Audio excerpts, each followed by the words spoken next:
All right, let's do it. Welcome into Philadelphia Eagles Now by Chat Sports. I'm Chase Sr. This Sunday at Lincoln Financial Field in South Philadelphia, a fight for NFC supremacy as the Philadelphia Eagles host the San Francisco 49ers in an NFC Championship game rematch.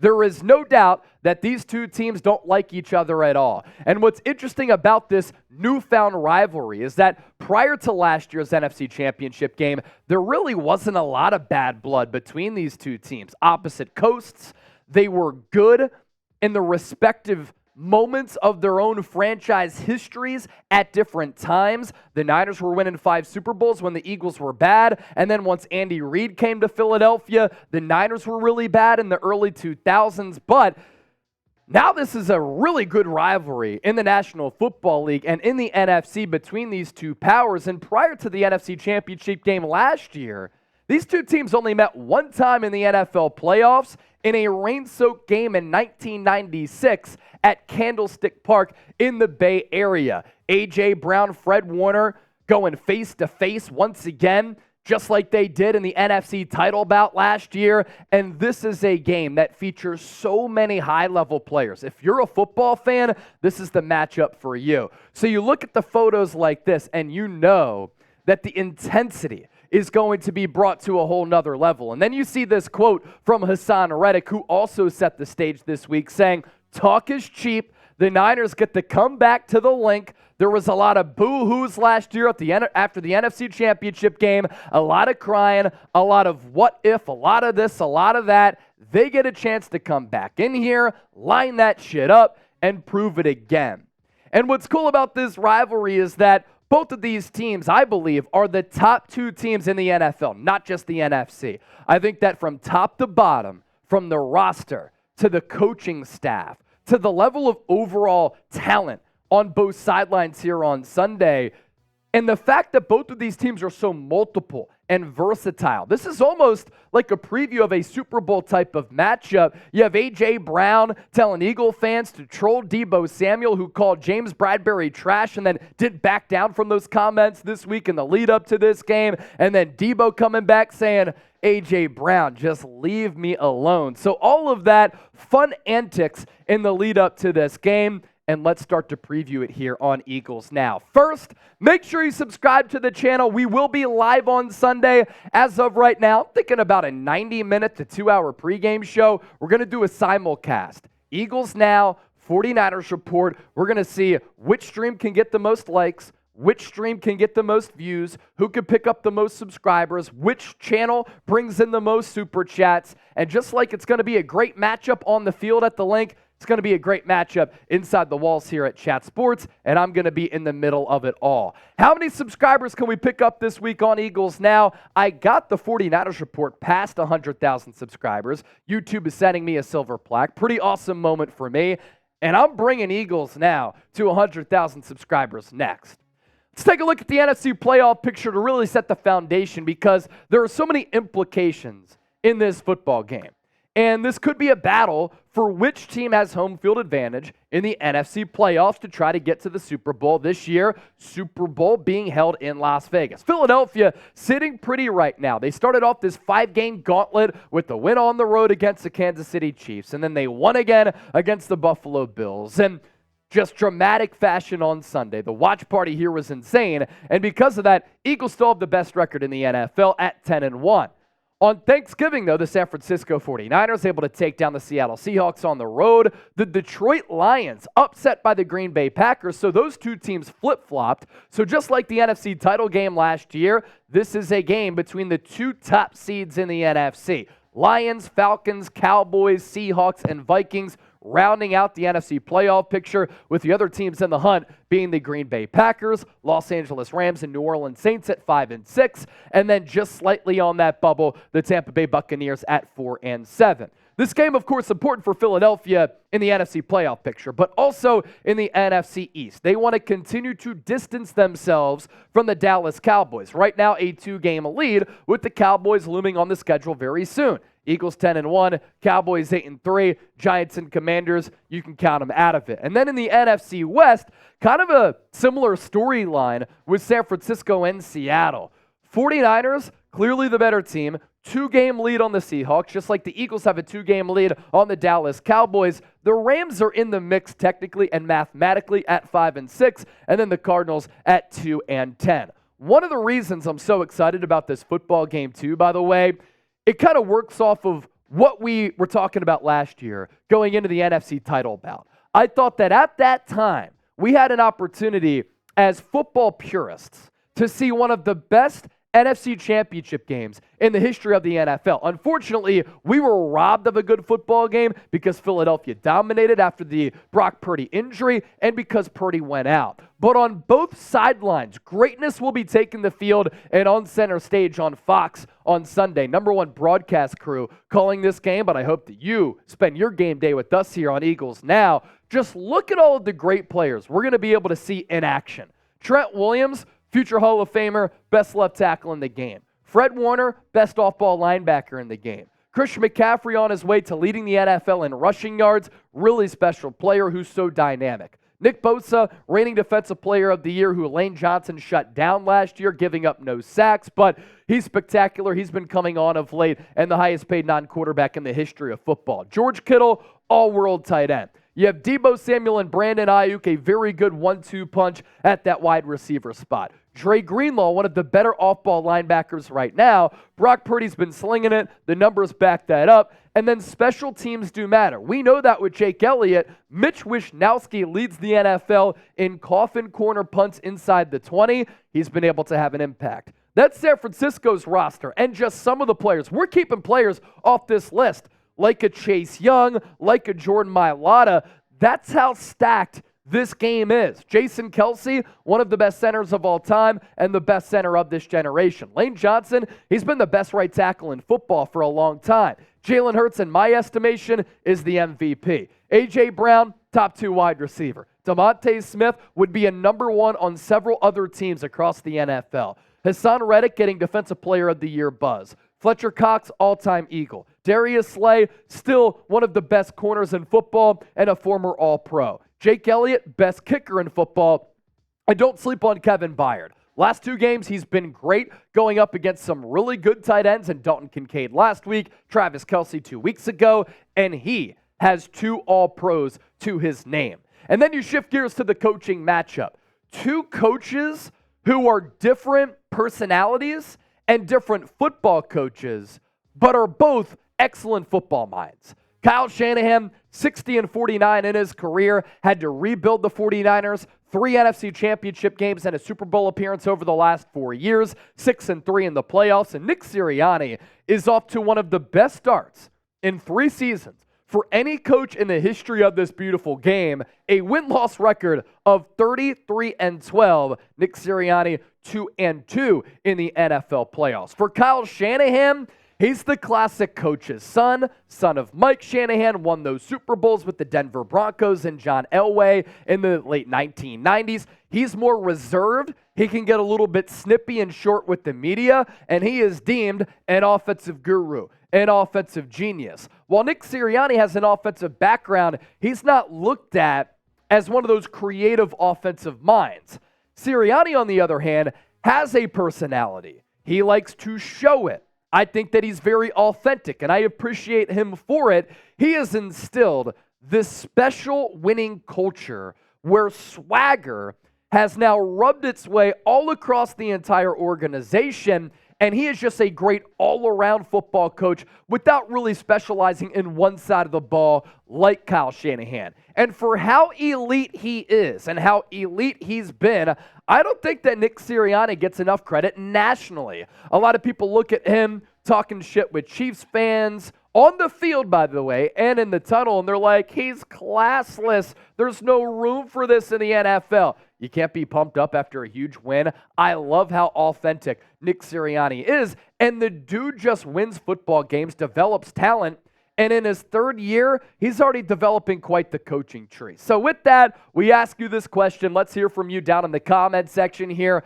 Who is the better coach? KS for Kyle Shanahan, NS for Nick Sirianni. I think they're both top 5 in the National Football League right now.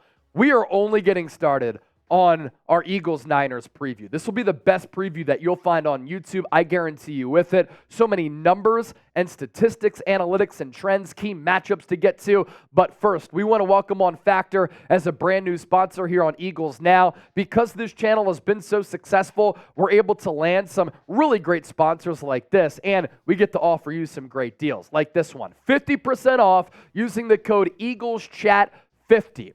This holiday season, a lot of you are going to be really busy and too busy to meal prep. Well, if you're looking for nutritious, convenient meals to keep you energized and healthy on jam-packed days, Factor is America's #1 ready-to-eat meal delivery service. And Factor can help you fuel up for breakfast, lunch, and dinner with chef-prepared, dietitian-approved, ready-to-eat meals delivered straight to your door. So because they're delivered to your door, and it doesn't take long at all to make them. You just put them in the microwave, and they're healthy. You'll save time, you'll eat well, you'll stay on track with your healthy lifestyle while tackling all of your holiday to-dos. I'm very picky about the food that I eat. I'm really big into fitness. I graduated Temple University in 2015. I was 220 pounds. I was chubby. I was fat. I'm now down to 180. I want to continue that trend, and I'm able to do it with healthy options like this. I did a 300-day running streak last year. My new one is at 194, starting to incorporate some weightlifting,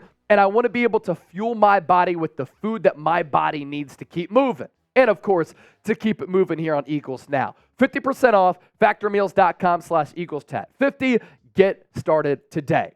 Let's talk about the quarterback position here. Really fascinating matchup between Brock Purdy and Jalen Hurts. Jalen Hurts, obviously, the more experienced quarterback, whereas Brock Purdy in year 2. Hurts drafted in the 2nd round. Brock Purdy, Mr. Irrelevant in the draft 2 years ago. Purdy this year has been unbelievably efficient, and he is atop many quarterback statistical categories, whereas Jalen Hurts has been clutch. Bad when leading, incredible MVP caliber grind when he's had to come back from behind. And in my estimation, that's just what MVPs do. Hurts and Purdy, the numbers that they put up. Purdy technically is putting up better numbers, but Jalen Hurts has been better when the game is in crunch time, when the pressure cooker is on, and I think that Hurts has more quality wins this year than Brock Purdy. Hurts completing 67.5% of his passes, almost 2,700 yards, 7.5 yards per attempt, 29 total touchdowns, and 10 picks with a rating of 94.8. Really good numbers. Purdy, on the other hand, somewhat of a byproduct of all of the weapons and the system, but he has been able to just be efficient, be accurate, layer balls in, have good improvisational plays, has a good pocket feel and pocket mobility, and he is executed to an insane level, completing a league best 70% of his passes, a league best 9.4 yards per attempt. So he's throwing the ball downfield and pushing it downfield. He's thrown for more yards than Jalen Hurts. 21 total touchdowns to 6 picks because Christian McCaffrey has so many tutties, and a rating of 112.3. Both of these quarterbacks in the NFL MVP conversation. Hurts leading odds man right now at plus 150. Brock Purdy, number 6 at 14-1 odds. Patrick Mahomes, Dak Prescott, Lamar Jackson, and Tua Tagovailoa also in the mix there. And the biggest word that comes to mind when I scout Brock Purdy, and I've watched every single one of his snaps this year, is efficiency. It's feel. He has these mature quarterback instincts. He's not the biggest athlete. He doesn't have the biggest arm, but he does have short area quickness, and he can extend plays and make plays with his legs. And these numbers are no fluke. Like, this isn't happening just because of coaching and weapons. He's number 1 in completion percentage, number 1 in yards per attempt, number 1 in QBR, number 1 in quarterback rating. Air yards per attempt is also number 1. Total yards, he's still top 10. And on air yard throws, 10 to 19 yards, number 7, 20 to 29, number 3, 30 to 39, number 4, 40 to 49, number 3. I bring all of these numbers up, and we talk about them because this Eagles passing defense has not been great at moments this year against some upper echelon quarterbacks, and they've been prone to giving up big plays through the aerial attack. But Jalen Hurts, on the other hand, maybe not as efficient as Brock Purdy. Maybe the numbers don't jump off the screen as much, but he certainly jumps off the screen when the Eagles are down, tied, or trailing in the second half. He has been so sensational. And there are two quarterbacks really in the NFL right now who you have a very high level of confidence in to lead their teams back and to go on these clutch drives when the pressure is on. It's Jalen Hurts and it's Patrick Mahomes. And a lot of people didn't envision that happening when Hurts was drafted in the second round out of Oklahoma. He has 8 straight wins when trailing by double digits. Think about how hard that is. 13 straight wins against teams with a winning record. 7 straight wins when trailing by 10 or more points. He gave Patrick Mahomes his first home loss in November or December in the last 5 years. Hurts hasn't beaten anybody. Number 1 rated Dolphins offense, Dallas Cowboys, Mahomes on the road in a rainstorm, Josh Allen at home in a rainstorm, and was incredible in that second half. Get out of here with that. Hurts also the youngest quarterback to start 9-1 or better in back-to-back seasons. And how about these numbers? I kind of teed it up and queued it up and previewed it. Just a little bit of a tease a little bit early on, but this is the clutch gene. Jalen Hurts' hero is Michael Jordan. He is cool, calm, and collected when the moment is big, just like Michael Jordan was. Quarterback rating when winning, 65.9. Quarterback rating when losing, 121.9. Now, I don't think this is sustainable. You can't rely on comebacks every single week, but it is magical what he's able to do.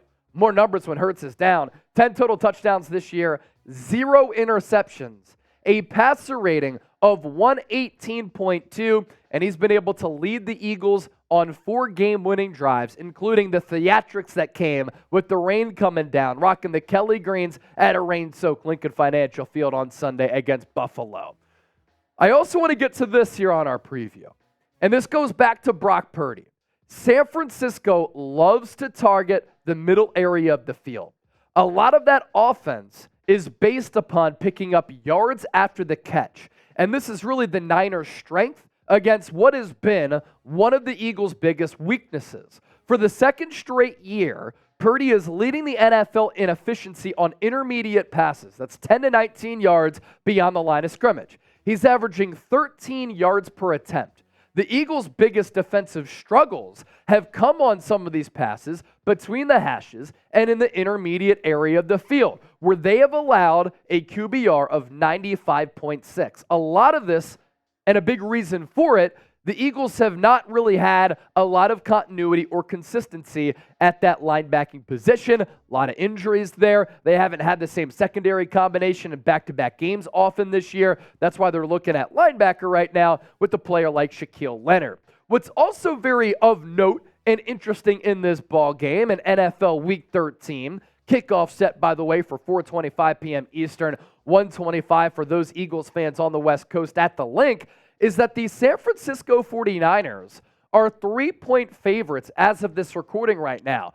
Depending on which book you go to, I've seen it at 1.5, I've seen it at 2, I've seen it at 2.5. Our sportsbook partner is BetUS. Niners giving 3 points to the Philadelphia Eagles and the over-under 46. I do have to pass this along that potentially for the 3rd consecutive game, it might be raining in a game in which the Eagles are partaking in. There is a chance of rain in Philadelphia once again. Hopefully not as bad as the rain was last week against Buffalo, because you want to see these two juggernauts on an even field. But Brock Purdy against Cleveland a few weeks ago to start the Niners' 3-game losing skid after the Niners started off the season 5-0, really struggled to throw the football in sloppy conditions. And as Jalen Hurts has said, rain, sleet, or snow, the Eagles train will go. Now, why are the Niners favorites in this game? It surprises me, and for Philadelphians and for Eagles fans everywhere, you always love when the Eagles are underdogs because they seem to play their best when their backs are against the wall and when they're being doubted. The Niners do have a rest advantage over Philadelphia. They played on Thanksgiving, so they have about a week and a half of rest, whereas the Eagles, short week coming off the Kansas City game playing Buffalo, and then they played Buffalo on Sunday, and they played into overtime. So the rest advantage certainly sides with San Francisco. There's also the point differential. San Francisco is blowing a lot of teams out. I think the odds makers are looking at that as well. San Francisco is plus 140 this year, whereas the Eagles are plus 64. So many heart-throbbing victories because a lot of the Eagles' victories have been close. The Niners have the number 1 overall rated offense in the NFL, and the Eagles have the number 17 defense. And the Eagles, a top 6 overall offense, and the Niners, the number 8 overall defense, but the Niners have been playing like the best defense in football the last 3 weeks. Since they traded for Chase Young, 15 sacks over the last 3 games. It's certainly an interesting betting line here. The Eagles are the first 10-1 team to be underdogs in NFL history. Nick Sirianni was asked about Philadelphia being underdogs in this football game, and he said, we're cool with it. We like being underdogs. And as we know, during that 2017 Super Bowl run, the Eagles still have a lot of key components from that team on this team. Maybe they'll be breaking out the dog masks once again if they once again take down the San Francisco 49ers. From a matchup perspective, this is a matchup between 2 balanced teams. And I've complimented Philadelphia, and I think they're the best overall team in football because they're so multiple. We've seen that the last 2 weeks. Scoring's been down, offensive slugfest, right? As far as it just being grimy, not a high-scoring offensive affair. They've had to win with defense being timely. They've had to win with timely offense. They can win in any type of weather conditions, running it, throwing it, getting after the passer, holding up in pass protection the last couple of weeks. San Francisco can do a lot of those same things, and they have those similar elements to their roster as well. When you compare the Niners offense against the Eagles defense, here's how things shake out a little bit. Niners offense, 3rd in points per game, averaging 28.2. Eagles actually tied with them. Yards per game, number 3. Yards per play, number 2. 3rd down percentage, San Francisco very good, as are the Eagles at number 5. And then when the Niners get inside the red zone, they're able to convert those red zone trips to touchdowns about 61% of the time. That's number 7. In those same categories, the Eagles' defense, 20th in points per game, 19th in yards per game, 16th in yards per play. Awful on 3rd downs, especially against Patrick Mahomes and Josh Allen the last 2 weeks. And then red zone percentage, not all that good at 28. So which team can convert in the red zone the most? I'm going to be looking out for that during Sunday's game. And whichever team does, they might end up winning. The Eagles' offense against the Niners' defense. Everybody wants to rip Brian Johnson, but all I see here, very solid offensive numbers. The Eagles tied with San Francisco in points per game at 28.2, number 9 in yards per game, 10th in yards per play, 3rd and 3rd down conversion rate. That's gone down. They were number 1 going into the Kansas City game. Number 5 in the red zone. Remember when that was a massive issue for Philadelphia earlier this year? It's no longer. They've turned things around. San Francisco's defense, they've been a steady unit over the last 3 weeks after losing 3 consecutive games. They've won 3 straight games. They're getting after the quarterback. Their secondary has been really good. Number 1 in points per game at 15.5 surrendered. Number 5 in yards per game, 5 in yards per play. 21st, 3rd down rate. So the Eagles could find some holes against that Niners 3rd down defense. And then 12th in red zone percentage. My matchups to watch. We can go somewhat quickly through this. The Eagles' defensive line against the Niners' offensive line is matchup to watch number 1 and the biggest matchup of this game. The Eagles in the trenches in the NFC Championship game last year, with or without Brock Purdy, kicked the Niners' ass. And if the Eagles are able to dominate the point of attack, and they're able to control the line of scrimmage with their offensive line and their defensive line, they will win this football game. The right side of that Niners offensive line has been prone to giving up pressures all throughout the year. They have a little bit of a hole at right guard. Not sure who's going to start at right guard. Could be John Feliciano. It could be Spencer Burford, who's been injured. And the right tackle, Colton McKivitz, is not good. And the interior of the Eagles' defensive line, we know is really good, but at edge rusher, they are spectacular. In the trenches, the Eagles tied for 11th in sacks this year with 32. 5th in pass rush win rate at 51.1%. They do, though, rank all the way 28th in pressure percentage at 25.4% and 21st in sack percentage. Against the run, the Eagles are tied for 11th in yards per rush allowed at 4.1. and 12th in defensive rush play success at 61.5%, while ranking second in run stop win rate at 35%. Niners are going to try to run it with Christian McCaffrey. The Eagles' run defense is going to have to come to play. So the trenches, we're looking at that. We're also looking at the Yak Kings for San Francisco. They are so good at picking up yards after the catch just because of the talent and the personnel that they have on the offensive side of the football. The Eagles, though, contrary to popular belief, because they have been a poor tackling team at moments in this decade, Eagles are one of the best tackling teams in the NFL. The Eagles are allowing the third fewest yards after the catch per reception in the NFL at 4.37, and they're the best in the NFL by giving up the lowest yards after contact per game and per play in the league. As for San Francisco, though, the Niners lead the league in yards after contact per game and per play as well. Matchup number 3.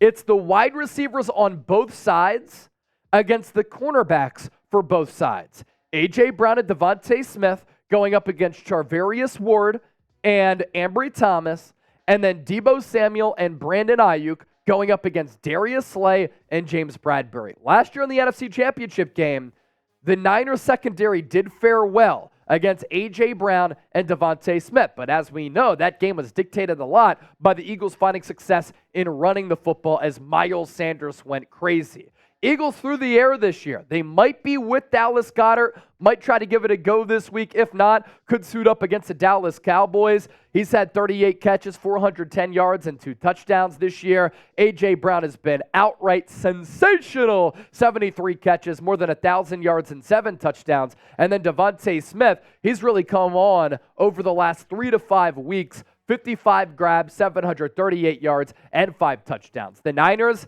elite explosive weapons. Brandon Ayuk having a career year. Him and Devontae Smith are 2 of the best number 2 wide receivers in the NFL. A lot of teams would like them to be their number 1.